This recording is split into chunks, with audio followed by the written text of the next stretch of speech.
Talk to me about your thoughts in keyword research and opportunity gaps. Yeah, keyword research, this is one of those places where I think a lot of people are still not looking or putting in the effort to like find the actual opportunity out there. So yeah, we're talking about keyword research in context of how do I identify content that I can publish that will then rank organically and drive traffic. Right. And I'm also even talking about keyword research and publishing content that doesn't always require links or link building to that content. Mm-hmm. In many cases, I've identified topics for clients that they've published on sites that have maybe a domain authority of 39 fairly competitive spaces, 40 domain authority, but they rank number 1, 2, or 3 because we're finding these opportunities, and I can speak to a few of them. Mm-hmm. A lot of people, when they think about keyword research and trying to find opportunity, they fire up Moz or they fire up SEMrush. They try to depend upon the keyword difficulty scores that the tools give you. No tool can really replace your brain and your practice and your understanding of how Google works and how rankings might work and how they might choose what content to rank, right. how what content might satisfy users. Right. And a lot of it, so much of it is qualitative assessment that you have to make on the content that you can't rely on a tool to do for you. So many people say, build quality content, which obviously we all hate hearing that because we know quality is just such an empty word. A buzzword. Yeah. Yeah, when you really break it down, quality spreads across many things, such as relevance or such as like a recency or how expertise was the author that wrote that content, or yes, the quality of that content, but we can even break that down. So what I encourage people to do and what we do at Evolving SEO is we'll use tools and keywordtool.io and Moz Keyword Explorer and SEMrush to find the topics, to find the keywords, but then we're going to every SERP and clicking on the content to see, qualitatively speaking, what does this content lack? So, for example, the biggest gap that I see is in relevance, meaning what the searcher has searched and what is returning in the SERP is not matching in terms of relevance. And the example I give sometimes is I was doing a presentation once and we were looking for examples of this. And one of them I found was people were searching cat attacking feet, right? Because I guess apparently some people have problems with a cat will actually be attacking your feet, right? All of the results. Not when you take their tail off. Yeah. Wow. What was that? Just went violent. Yeah, dark. Jeez, that was dark. Keep on going. He owns 2 dogs. And I have 2 cats, one without a tail. Just saying. There's full context right there. Wow. As funny as the topic is, cat attacking feet.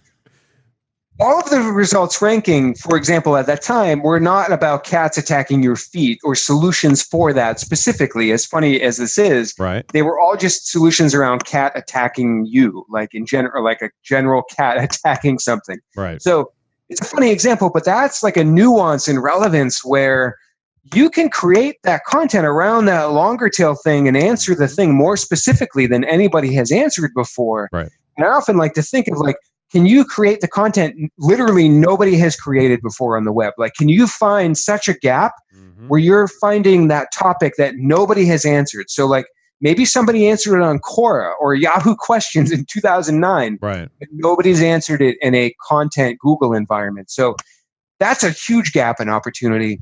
Another one is recency.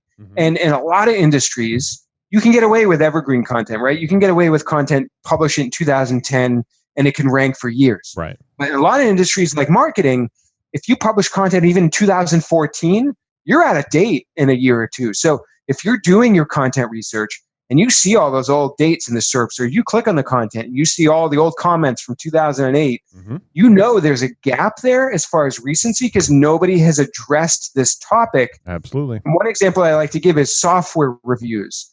How many how annoying is it to go click on a software review and to see screenshots of it from 2013 Absolutely. that are out of date because the UI has changed and all this stuff has changed. So I want to encourage people to put in a little bit of the extra work and try to find those opportunity gaps by actually clicking on the search results. And you're talking about getting in and really being the consumer on behalf of your client, and not just do research from a dashboard or a tool set that's giving you volumes of keywords and just putting together an entire sitemap that just matches that. You have to understand customer intent, and that's what you're talking about, is really getting into that buyer's journey, like we talked about, understanding where that consumer is at the different levels of awareness, all the way to decision making of purchase, right? And Yes. what the phraseology is that people are and looking for, what niche concepts.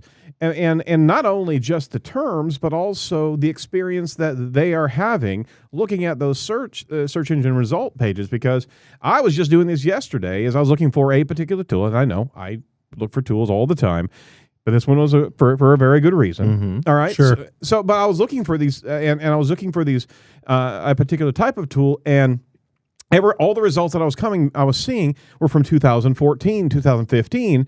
And that showed me, and now I don't see, I mean, I'm in this industry, but I know consumers are savvy and they're paying attention to the dates of these documents and on top of that, domains and the URLs that they're coming from. And if they're seeing stuff that's stale out there, I mean, my first experience was to pull back. I'm in the wrong phrase because I'm looking for a competitive piece of software, right? And this is just showing me some stuff that literally nobody's taking the time to be competitive inside of. Now, I mean, that's a stretch to think that your consumer is thinking in that space, but they do see dates and they do see freshness. And anybody who's wanting a review page and the thing hasn't been updated for years, you know, that's not a space. But that does show you the gap that you could exploit right there. Absolutely. I got to tell you another one that we find like with Martech is so Google has an expansive help system, right? Mm-hmm. But if you actually go there and look at their help files, they very rarely have videos or images. Yeah, that's right. Within their help files. And terrible. the reason is because they would be changing them All the every time they update their stuff. And so we'll often publish a great how-to article and have step-by-step instructions, and we jump above Google in results about their own product. And so, it's the same thing. Those gaps, we love those gaps. That's a great tip. Yep. Yeah, another thing people really need to understand and look at is like people don't quite grasp how to tell when they can rank, or like looking at their site and knowing, okay, my domain authority is 40. If you're analyzing a SERP, search engine result page, I still think some people might know what I'm saying when I say that. If you look at a SERP and there's even 2 or 3 low domain authority sites already ranking there, mixed in with all, DAs, 80s, 90s, 100s, whatever, you could still possibly rank there if those lower DA ranking sites are still not good in quality or relevance. So I think actually by the fact that they are there, that's showing you even more of a reason why you could potentially rank.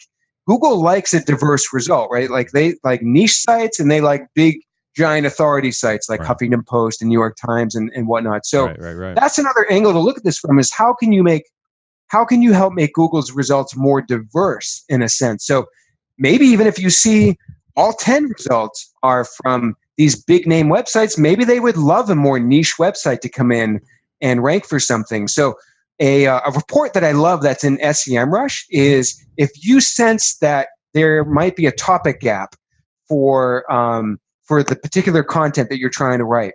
If you go to SEMrush and you plug in a big name website like entrepreneur.com, go to the pages report and run a filter on your topic. And then if they're using dates in the URL, 2014, 2010, just plug in an old year into the filter. Yeah. And what you can often unearth is a list of pages of content that target your topic, but that are still ranking, but they're old, right? They're from 2010, if that's the date you put in your filter. So this is sort of leveraging the power of the tool to do that heavy lifting, to find these opportunities in bulk.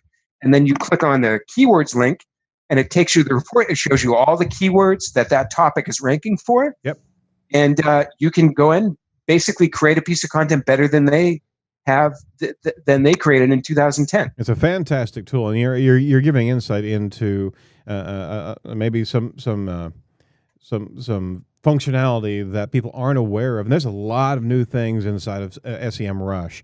The dashboard, the projects that they have now are rich and literally with the alert system that they have going on. It's really evolving to a fantastic tool. But the level of filtering and control of focus that you have in that keyword data research, it's not just about the volumes of searches. It's not about those fat head terms. Literally, it's giving you such a rich wealth of topography. And this is what you're really talking about, is understanding context, understanding what's happening on the search engine result page, because your consumer is absolutely looking at all of this.